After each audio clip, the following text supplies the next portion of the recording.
Historic record sales, international acclaim, and Grammys, the game changer of music and American culture. In today's Tennessee 225, we dive into Elvis's career and how this Southern roots star became the face of rock and roll.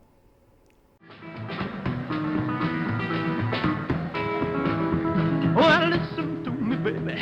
Few musicians have one name recognition. I'd rather see you dead, little girl, than to wed another man. Let alone are referred to as royalty.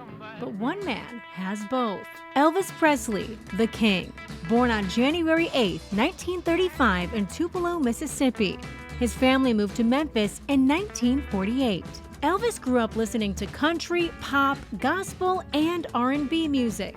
Michael Gray, senior museum editor at the Country Music Hall of Fame, explains Elvis's life changed the moment he walked into Sun Records. What comes to mind is this exuberant, charismatic king of rock and roll, the guy who's shaking everything up, and, you know, Elvis the pelvis. But, you know, really, when he first walked into a recording studio in 1953, when he was 18 years old, he was painfully shy. The story is that he was wanting to make this record for his mother, and went into the studio a couple more times in like 1954. When Sam Phillips, the owner of Sun Records, signed Elvis, he started gaining major popularity. The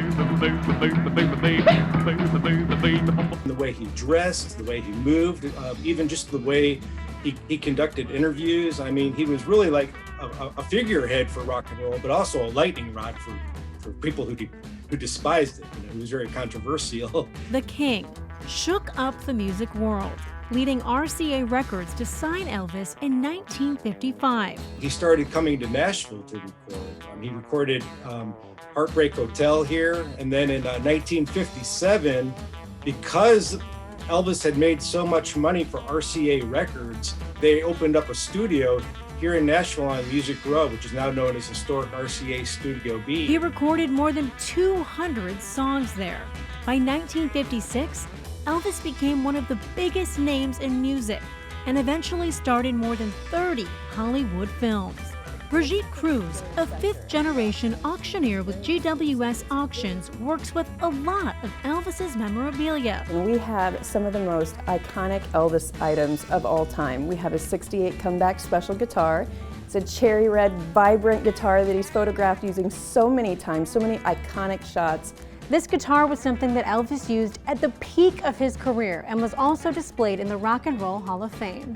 Cruz says you can't help falling in love with things that once belonged to Elvis from this time period. He looked his best, he felt his best, he'd come back, you know, from being in the Army, did the film thing, and this truly marked his position as the king. Right back into music. As soon as he came back, he was our king again. So right after that tour is when he developed the infamous TCB, taking care of business. So we have his TCB necklace.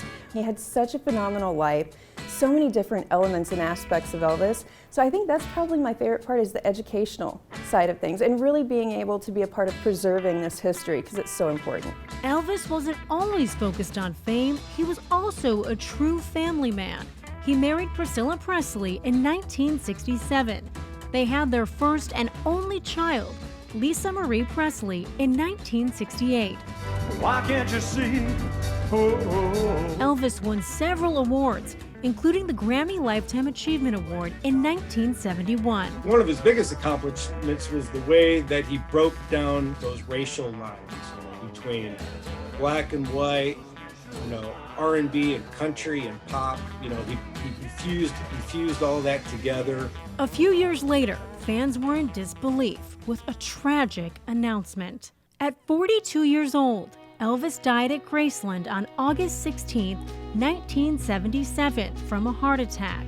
I was 8 when Elvis died, and I'll never forget that day, because it was one of the first times I ever remember seeing my mother cry. Her and her friends in the neighborhood were gathered on the porch, you know, hearing the news that Elvis had passed away, and there's my mother in tears. Ray says although Elvis passed, his life and legacy lives on. Every August, you know, folks gather in Memphis. Folks from all around the world travel to Memphis to be at Graceland and to be there at his grave and remember his legacy and what his music meant to them.